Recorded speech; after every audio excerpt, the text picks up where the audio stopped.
Keir Starmer's gone from leader on the world stage to loser on the world stage. In just the last few days, our allies around the world have completely turned on us. Middle Eastern allies say we've failed them. Cyprus has said it's disappointed.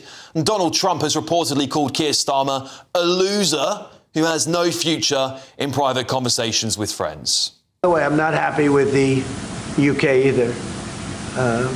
That island that you read about, the lease, okay, he made it for whatever reason, he made a lease of the island. Somebody came and took it away from him. And it's taken 3-4 days for us to work out where we can land there. It would have been much more convenient landing there as opposed to flying many extra hours. So we are very surprised. This is not Winston Churchill that we're dealing with. Pretty damning stuff, isn't it? Well, France, Greece, Italy and even socialist Spain have already deployed warships to defend Cyprus. Yet here in Britain, HMS Dragon has still only just left the port of Portsmouth. Cyprus could have been obliterated by the time our ships get there in a few weeks. We have a treaty with Cyprus, by the way. Under international law, we vowed to defend them from our enemies attacking them. Where's the rush to enforce international law now, Keir? How embarrassing and humiliating for our country. It really begs the question if the special relationship is well and truly dead under this government. Look, the special relationship is in operation right now. We're working with the Americans in the deployment from our bases. We are working together in the region.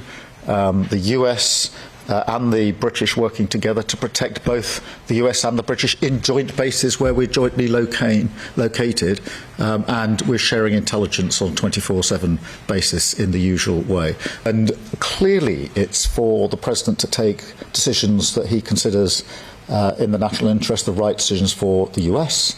I understand that, I respect that. But equally, it's for me as the British Prime Minister to take decisions that I consider to be in the best interest of the United Kingdom. There's nothing controversial about that. I'm getting the impression the state visit's going to be a little bit awkward. So after all of this, the Prime Minister was forced into a humiliating emergency press conference aimed at addressing our allies who've been slamming him in the press. And during that conference, the Prime Minister hinted that our sovereign bases had come under fire yet again, with drones aimed at British bases being intercepted by the Royal Air Force. The strikes began on Saturday. We immediately put those jets into the sky on a mission to protect our people and our allies in the region.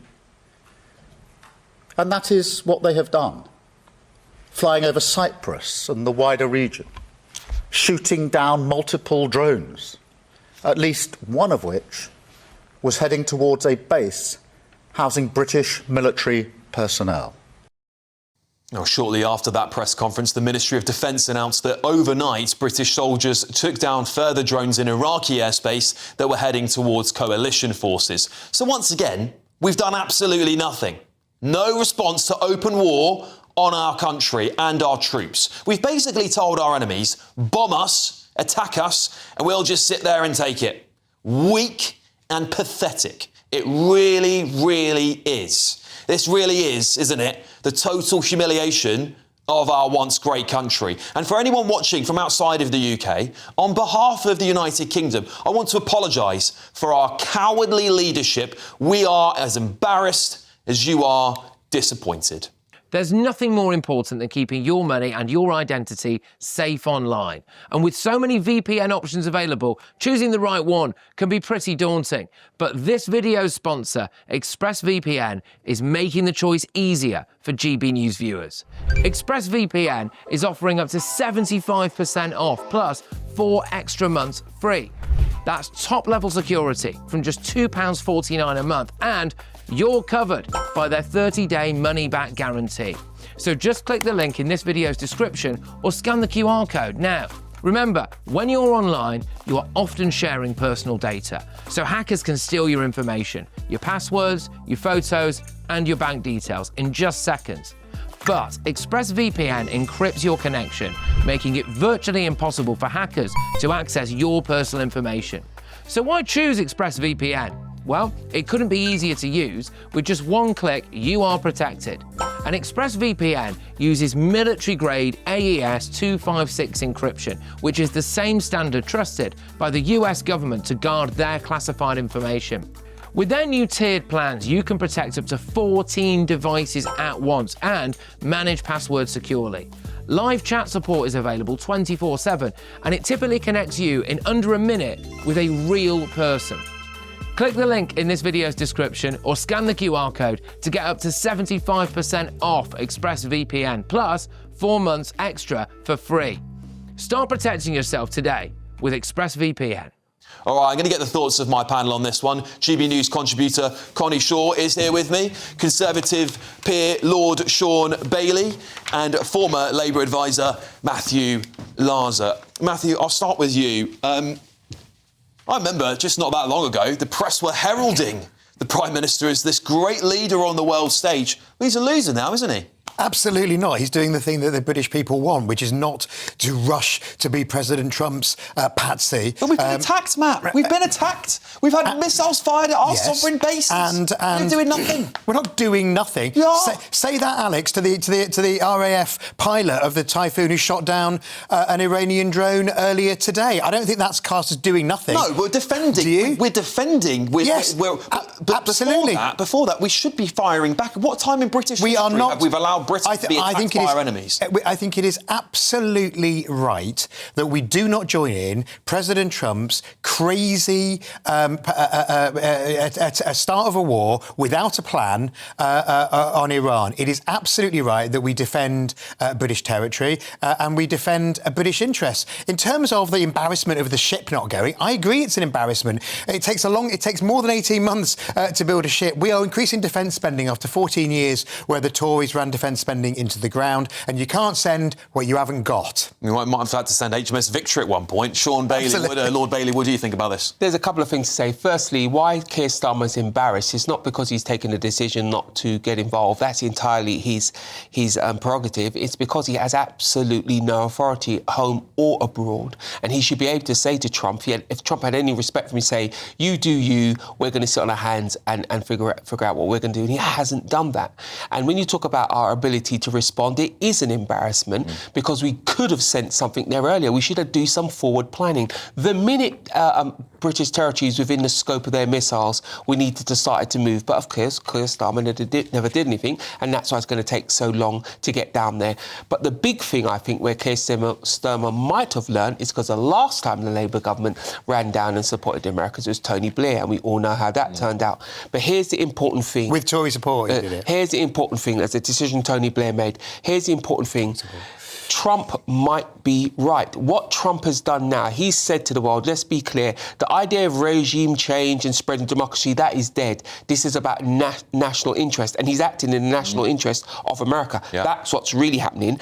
And anybody in the Middle East region will know, until Iran is dealt with, the region will never be safe. Yes. And I think that's why you're seeing people support that action down there. But it'll be interesting to see how history paints Trump's actions once we've seen how it all shakes out. That's very true. Connie, looking at the list of majority Muslim countries that have backed this, it's quite phenomenal. It's quite phenomenal. And then you've got France, the United Kingdom, Spain, just going, they're not our problem. It is our problem because this country's attacked us, and not only that, they send terrorists over here to commit atrocities on our soil. They are our enemies. This is a country whose iconic slogans are death to the West, death to America, death to Israel. What annoys me so much about this whole topic is that, like you are alluding to there, Alex, is the Arab world understands, how the UAE, who's banned the Muslim Brotherhood, they understand Islamism far better than we do. What people don't understand about Iran is that it's an eschatological ideology. It's not just Iran's political motivations to want to destroy Israel, it's a religious one. They are waiting for the end of time for the 12th Imam to come down as their Messiah, and it will be, they see Iran as a country that's going to be the perfect place for Muslims. Now, I do not understand why the West cannot get to grips with this. I mean, we see it all the time, whether it's about Israel, Palestine, whether it's about Islamism in this country. We have absolutely no understanding about Islamism, and people do not understand Iran. The fact that Starmer is saying that it's always been Britain's position that there should be a negotiated settlement with Iran so that they give up their nuclear weapons. The idea that he thinks that you can negotiate with someone like Iran is the same stupidity that anyone thought that you could negotiate with Hamas. These are Islamist terrorists who love death. It's a death cult. They want to be martyred. So we are fighting against impossible enemies unless we absolutely fight them hard. And this is a country who wants their nuclear weapons so that they can fulfil their religious objectives to destroy the West. Yes, Lord Bailey. And what you've got to look at, what Trump has done, right? He knows for a fact there's no appetite for boots on the ground. So one could argue that Trump said, OK, we're going to smash the bit that's a problem to us. We're not going to try to change the regime. This isn't regime change. This is regime modification. And part of that is taking out their nuclear weapons and the bigger missiles that they have so the whole region can relax. And I think why all the Arab countries have signed up to it, because they know that Iran won't stop unless they are stopped. So actually, this could be the point where the region calms down because they take away the risk that is Iran. I think you're a bit of an optimist there, Sean. Can I just put this to you, though, because you look at this government's actions on Iran, it seems very much like an appeasement of what I think is one of the most brutal Islamist dictatorships in the world. It is, actually, in my opinion. No, I agree it is, yes, but I don't think it's an appeasement of it. Hasn't been prescribed. Even the bureaucrats in the EU have managed to do that. Why has he looked so weak? He was at a Ramadan event the other night, which we did speak about here, so I don't want to go over it too much, where he was basically, singing his own praises about how he's been anti-war this and he loves Gaza that. He was being embraced and what nozzled it looked like by the Palestinian ambassador and singing up his anti-war praises. But that's all while British troops are under attack and we've got no warships over there. Doesn't look very good, does it?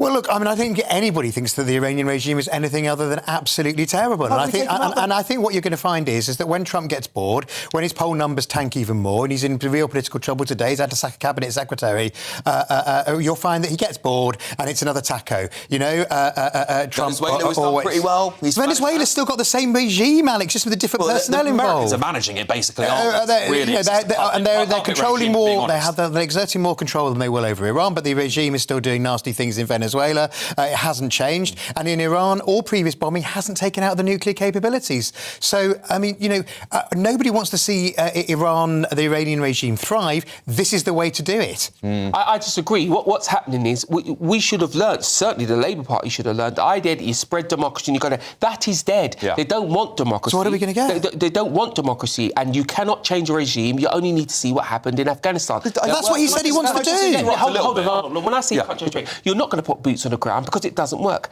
All he's probably thinking is we need to smash them enough not to be a risk. Yeah. And on that, he's on his way. Yeah, and that's in the interest of the United Kingdom as well, in my opinion. He said he wants to do regime change. I think we should be relentless around the world in our ability to destroy Islamism because it is a threat to British people. They don't distinguish between the United Kingdom, Italy, France, America. They think we're all the same, right? They hate our way of life. They'll happily kill any of us, in my opinion. Connie, I think my problem is that you can make the anti-war argument. Everyone can. That's absolutely their opinion. I've been anti-war in Iraq and Afghanistan and many other things I didn't agree with. However, this one, we've had an enemy attack us, what looks like 3 times now. We haven't even got a warship out over there. Italy, Greece and France are doing it. It's embarrassing for the United Kingdom. It is embarrassing, Alex, but to be honest, I don't know if I actually do agree with us being offensive. Obviously, we should be defensive, but we do not have the ability to be offensive because of the state of our military, and we would be on 2 fronts. We're doing everything in Ukraine at the moment, obviously with some American backing, but we're in Ukraine at the moment and we need to focus there. What annoys me most is that I'm embarrassed that we can't get involved, but the least that Starmer should have done was to back what the Americans are doing and thank them. We should be so grateful for what America is doing. The Iranians themselves are grateful. I mean, it's been astonishing to watch leftists lecture Iranians themselves to say that they shouldn't be in favour of this when they know how awful the regime is, when they miss their family and they haven't been able to contact them for decades. We should be so grateful for the Americans and Israel. And people forget that this isn't a new war. This is just a continuation of the war that started on October 7th in 2023. I mean, it goes back even further than that. Iran is the biggest terrorist funding state on the planet, and this is just a continuation. Until Iran is finished, then we will not be able to stop the war in Hamas in Gaza. We can't stop Hezbollah, and we can't stop the IRGC from carrying out attacks in the West. Yeah, look, it seems to me when I see so many Iranians protesting in celebration on our streets versus what looks like a bunch of white British people with, some other groups there that I don't think are Iranians, that actually, Matthew, that we end up in a situation where actually it looks like those people are sort of dictating not only our domestic policies in a lot of the cases now, but our foreign policies as well. No, absolutely not, because nobody is saying that the small protests we've seen in favour of the Iranian regime reflect the policy. The government is clearly not in favour of the Iranian regime, but it isn't in favour of military action where there's no plan for what happens afterwards, let's just remind ourselves how disgraceful it is that President Trump, if he thinks this is how you treat allies, calling Starmer no Churchill, he ain't no Roosevelt because he hasn't got a clue. The United States is meant to be our greatest ally, and when they came to us and said we want to use joint military bases like Diego Garcia, we told them no. How do you expect because them to react? It's an ally, but we're not. If you want us to just be part of the United States, that's great. But actually, the majority of the British people, just like the majority of the American people, think this action is wrong. You don't know that. We do. all the polling shows that. 49% in yesterday's YouGov. But we don't have to do things that are popular. We have to do things that are right. Yes, and we don't have to just suck up to Trump. Can I just say the wider issue about this shows how all European leadership has failed. Europe is one of the major parts of the world, major continent of the world, and we have an inability to defend ourselves. Trump has been showing us up for a long time with that. I hope this is a wake-up call to European leaders to say we need to take charge of our military. Because, of course, everything the Americans do is perfect. They did well in Afghanistan, didn't they? No, but they have shown us up. Got to leave it there. And if you just joined us recently, we didn't all coordinate our outfits tonight, just in case you were wondering. We still just happen to be wearing grey somehow. Anyway, right, look, I'm joined now by GB News' chief America correspondent and presenter, of course, Ben Leo. Ben, President Trump's just given an update on the war with Iran while he's been flanked by Inter Miami footballers. It's brilliant stuff. What did he say? That was one of the most bizarre and hilarious 20-minute intervals with President Trump I think I've ever experienced, whether it be in real life or TV. Inter Miami, the football team here, the Major League Soccer football team, they've just won the league here in America, so they had a reception in the White House with President Trump. All the team were there, including the likes of superstar Leo Messi.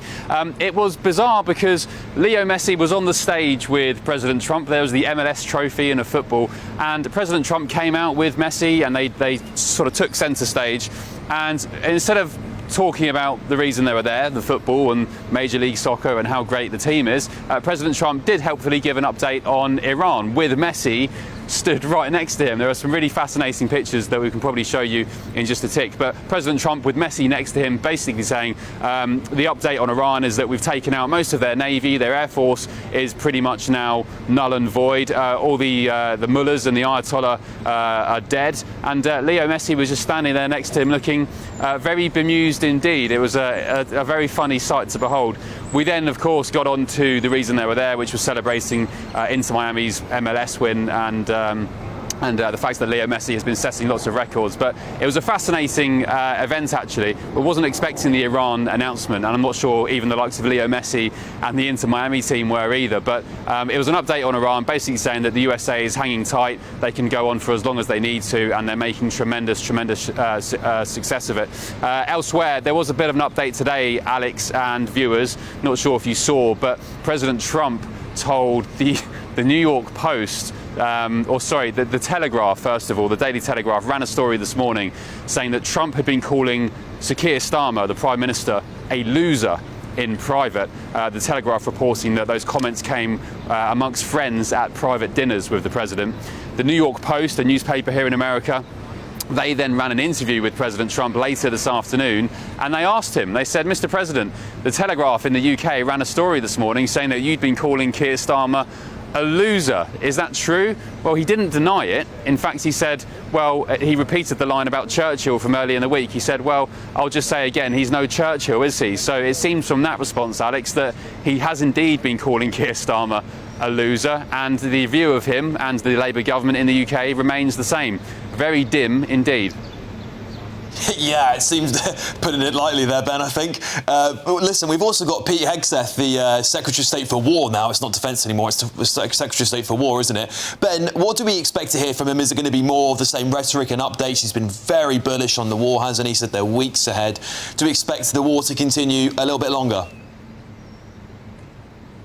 Well, there was talk doing the rounds today amongst Washington sources that this war, although they have been talking about maybe 4 or 5 weeks, Politico were reporting earlier that potentially the whole campaign could go on until September. Now, that would propose a little bit of a headache for the administration because, of course, this year is the midterms, it's the crucial elections that President Trump really, as we understand, his team here at the White House want him to focus on more domestic matters such as the cost of living, immigration, things that will make Americans' lives a lot easier. But if this war does drag on until September, you'd have to think, A, it would distract from that domestic agenda, but B, God forbid, you'd see more than the current 6 American servicemen and women who have been killed, and that won't help Trump's campaign woes efforts at all. So that is the consensus, maybe September. But in terms of Pete Hegseth, he's been getting a little bit of stick recently about his kind of flagrant language about the fact that there were 87 Iranian sailors at the bottom of the ocean, that Sri Lanka had to pull them out,